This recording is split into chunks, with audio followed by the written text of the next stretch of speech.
It's time now for the award-winning #1 local talk show in Northeast Pennsylvania, The Sam Lesante Show. Now here's your host, Sam Lesante.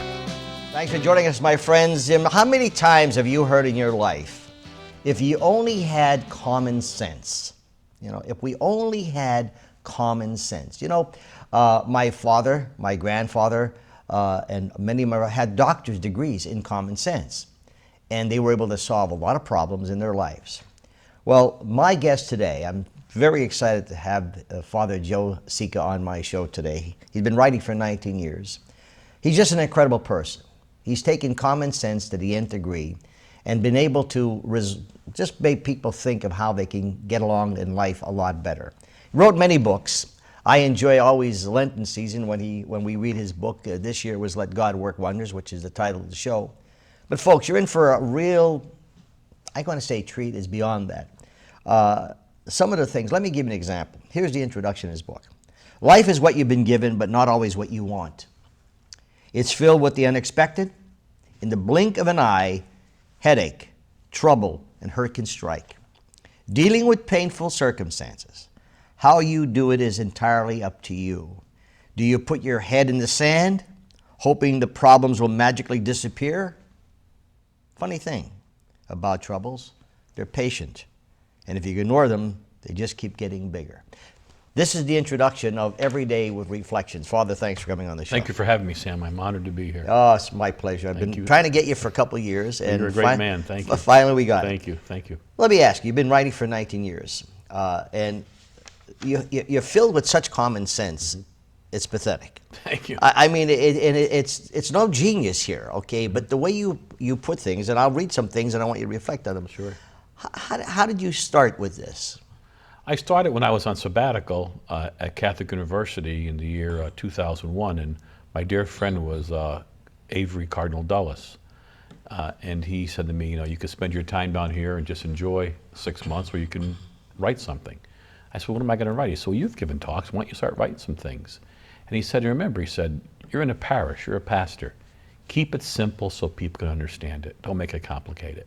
So I wrote a book called Embracing Change on how to... right here? Yeah, exactly. How to get rid of the clutter in our life, how to deal with forgiveness, how to overcome adversity, heartaches, getting along with each other, and just some common sense things, because it doesn't have to be complicated. And because I think Jesus was very common sense. The parables, everybody understood. They understood what all the stuff he talked about, people not getting along. They understood about money. They understood about power. They understood all the stuff he talked about. He made it common sense. In these reflections you have, one of the pages, co-workers are giving you the cold shoulder. Friends have stopped calling you. You ask them out and they say no. They don't seem to want to be with you anymore, and it hurts. Rejection is a regular occurrence in everyone's life. We can't ignore it or avoid it. We can only learn how to gain control of ourselves and respond appropriately when turned down, passed up, or brushed off. Mm-hmm. Comment on that. Well, I think a lot of times we take rejection personally. And some people just don't get along. Some things just don't work. And some people, maybe that you start calling them up on the phone, they don't return the call. You think something is wrong. Did I say something? Did they hear I said something? And so we take rejection personally. Sometimes relationships, if they're not paid attention to, just eventually die. But my point is that if people say, you know what, I don't want you in my life anymore. I don't want to bother anymore. Don't make yourself into a doormat. Don't have people walk over you and control you that way and make yourself over to have people like you. Rejection stings, it hurts, but it's not the end. It simply says this relationship just isn't working anymore. I believe you try to repair it if you can. You try to resolve it if you can. But sometimes people just don't want to get along, and sometimes people just don't want us in their lives.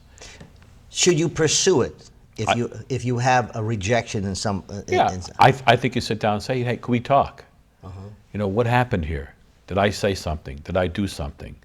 And some people simply say, I simply don't like you anymore. I don't want you in my life anymore. Jesus says, when they reject you, don't throw yourself at them. Just shake the dust from your feet and move on.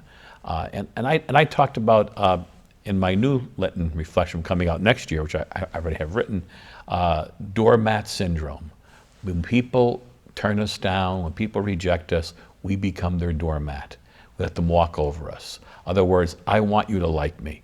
I'll bend myself into a pretzel for you to like me. I'll say what you want me to say. Don't throw yourself at people. You know, Jesus says, don't throw the pearls at the swine. You're a valuable person. You have dignity and worth. If people don't like you, if people don't want to be around you and they want to erase you from their life, they want to exclude you from their life, don't keep throwing yourself at them again and again and again. I think you try to resolve it if there's a problem there. You own if you've said something wrong, but I don't think you keep on going back and become a punching bag for people and let people keep on knocking you around. Life is too short, Sam, much too short, and that's the reality, to waste it on time with people that really don't like us. Another reflection you had here. Did you hear about so-and-so? So-and-so. Noisy people enjoy prying into people's business. They love being the first to dig up the latest rumors and share them with their friends. Even if something is true, you don't have the right to spread it. Nothing destroys lifelong friendships more than having a friend snoop into your life and spread gossip about it. If you know something bad about someone, keep it to yourself. Absolutely. I think the number one problem today is that people talk too much. And sometimes people get mismanaged information and they spread it. Did you hear? Because everyone likes to hear the latest rumor. Hey, did you hear about Sam? Did you hear about Father Sica? And then we always embellish it more and more and more. If someone takes you into their confidence and they say, hey, me and my husband had a big fight last night. Here's what we talked about. Here's what we argued about. And here's where it is right now. They trust you enough. They made themselves vulnerable. And now you're taking their hurt and you're telling other people. You can't wait to get on social media and text it, Facebook it, talk about it. I think today confidentiality is our number one thing we need to have. If I take you in my confidence, I have to feel safe that what I tell you is not going to be on the news tomorrow.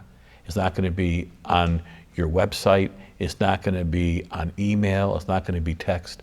That if I open my life up to you and share a vulnerable part of it, maybe something I'm not too proud of, something I did that because I trust you. Because real friends, when they're told stuff, they develop amnesia and they forget about it. They don't go around and say, let me get this, because everyone likes a juicy rumor.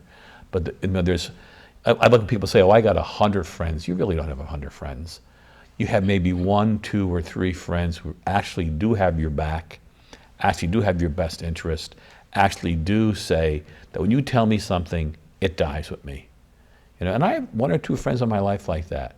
No matter what I confide in and share with them, I can leave there knowing secure. They're not going to pick up a phone, not going to call somebody else, that it's there. And we need friends like that. Because not the juicy rumor, to share it with other people and spread it. I think gossip is horrible. There was a woman who went to confessions one time, said to a priest, Father, I gossiped about my daughter-in-law and my son-in-law. The priest said, okay, I want you to go to Farmer Brown and get one of his chickens. I want you to get the chicken, and I want you to take the chicken from the Farmer Brown's house, come back here to church, I want you to pluck all the feathers out of the chicken and throw them along the road on the way. She came back to the priest. I did all that, Father. He said, okay, I want you now to go back and pick up all those feathers. So once we put something out there, we can't bring it back. It can hurt somebody. That can ruin a relationship. I trusted you and you violated my trust. I trusted you and you hurt me by telling other people. You didn't keep my confidence. You broke it.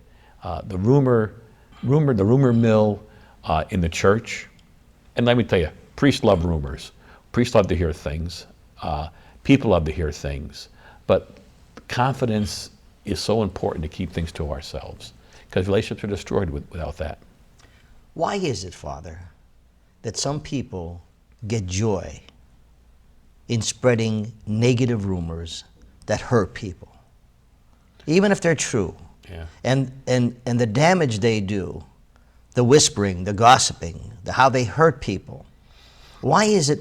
Is it something that they're lacking themselves? You're 100% correct, Sam. You're on the right track with this, because underlying that is one of the most self-defeating behaviors, envy and jealousy.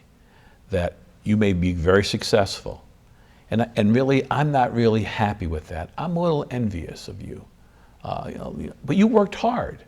And so as soon as I can hear something negative about Samuel Lesante or Father Joe Sica, I'm going to bring them down. And I'm going to take delight in that. Because envy, one of the parts of envy is gossip.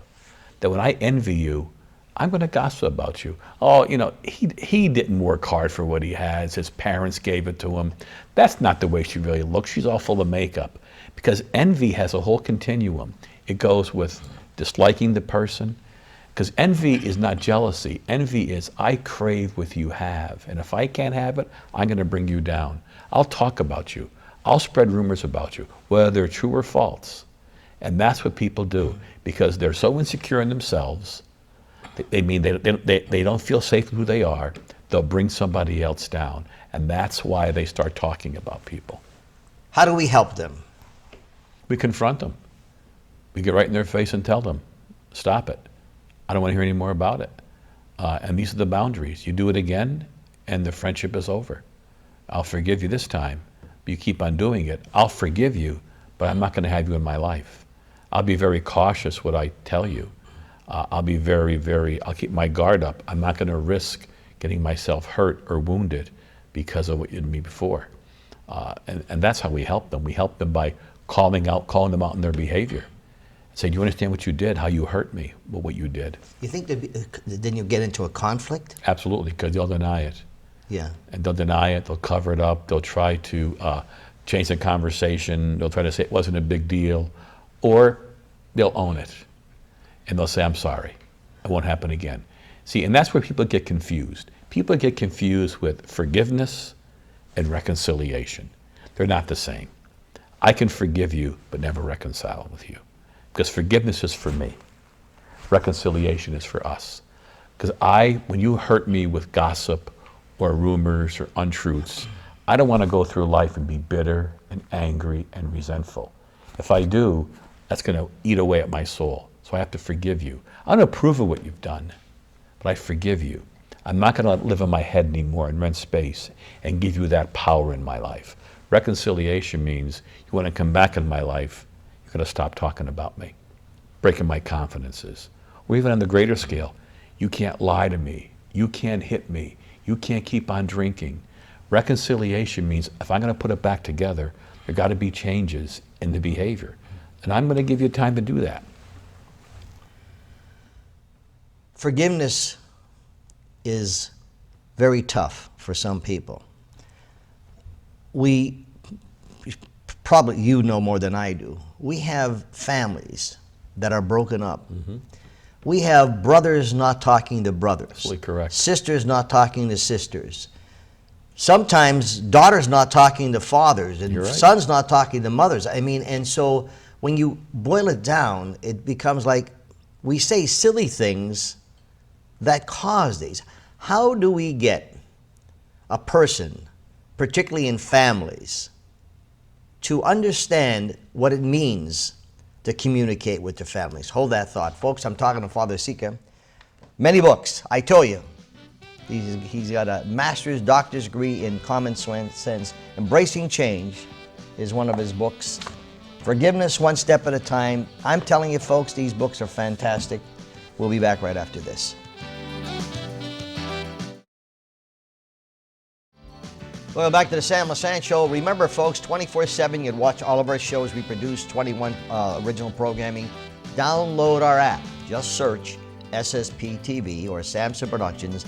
Download the app and you can watch all the shows, especially the current show I'm doing now with Father Joe Sica. And folks, the books, Embracing Change, Forgiveness One Step at a Time, Amazon.com or Barnes & Noble. Father, we're talking about forgiveness, and I mentioned prior to our break, where unfortunately you have brothers not talking to brothers, sisters not talking to sisters, family problems, who doesn't like in-laws, and you wonder how these things happen. So what do we do to help these people? That's the age-old problem, isn't it? And that's a problem that Jesus dealt with in the parable of the prodigal son. When the younger son, give me my share of the inheritance. The father gave it to him. He came back. The father accepted him. The older brother would not forgive him. You can have a great relationship, as you said, with your spouse, with your daughter, your son, your brother, your sister. Then something is said, the voices escalate, and then you vow, I will never speak to that person again. And you tell your kids, we don't talk to those people. And now the cycle of revenge, resentment, bitterness, and anger kick in. Forgiveness means you have to say, I want to stop this. Because when you seek revenge for someone, that's a poison that you drink, hope the other person's going to die. And forgiveness means, we have to sit down and work this out. We can't keep this war going on and on and on. When I was chaplain at Mercy Hospital, Tulsa Families for Mission, I had a gentleman who was in his final stage of lymphoma cancer. His wife was in the room, children were in the room, grandchildren. All of a sudden, a guy came in the room, and the man that I was visiting began to cry.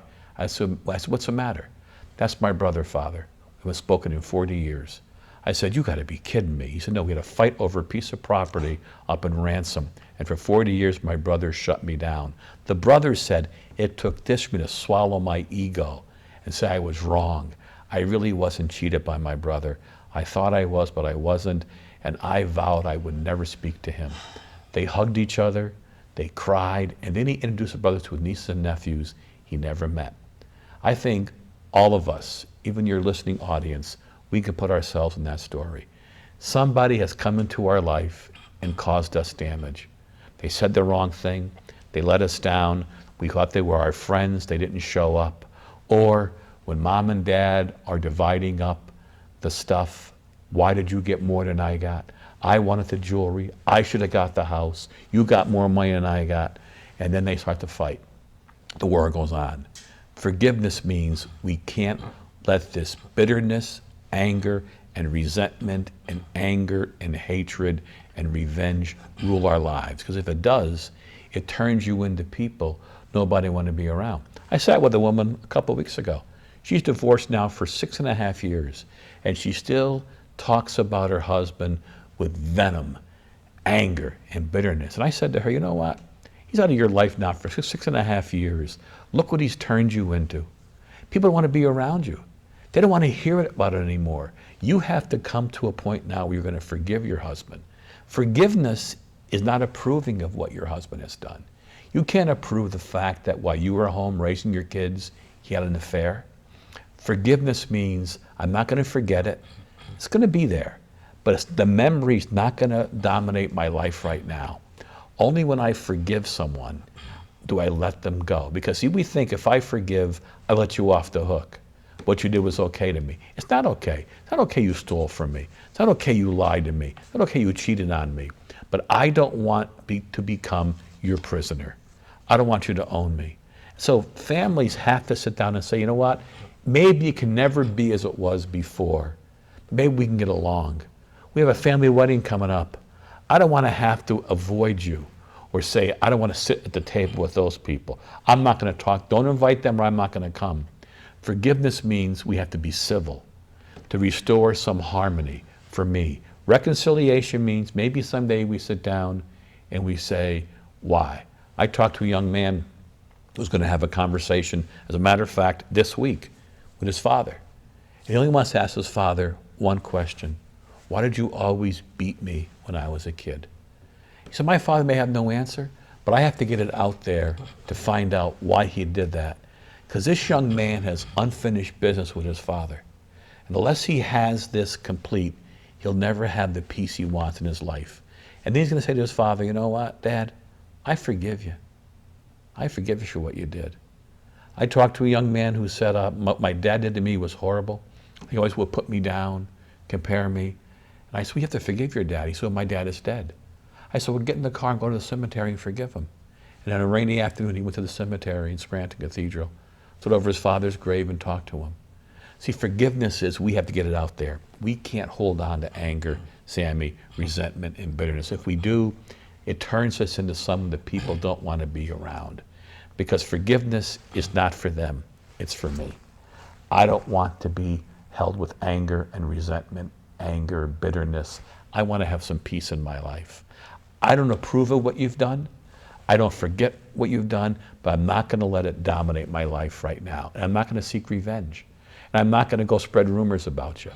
I'm going to let it die. I was talking to my doctor yesterday, who's a personal friend of mine, and I said, "How you doing?" He said, "Sammy," he says, "people are angry today. They're angry." He said, "I don't know why." He said, "But people are angry. They're mad. They're frustrated. They're upset." Okay. Now, I think prayer is extremely valuable in anyone's life. Mm-hmm. Okay. I'm a strong believer. Hey, believe me, I'm a sinner from A to Z. But I'm a strong believer in praying the rosary. I think it's a powerful prayer. Yep. And sometimes we look for guidance, because in this business, sometimes I may say something that get people upset, particularly during election time. Sure.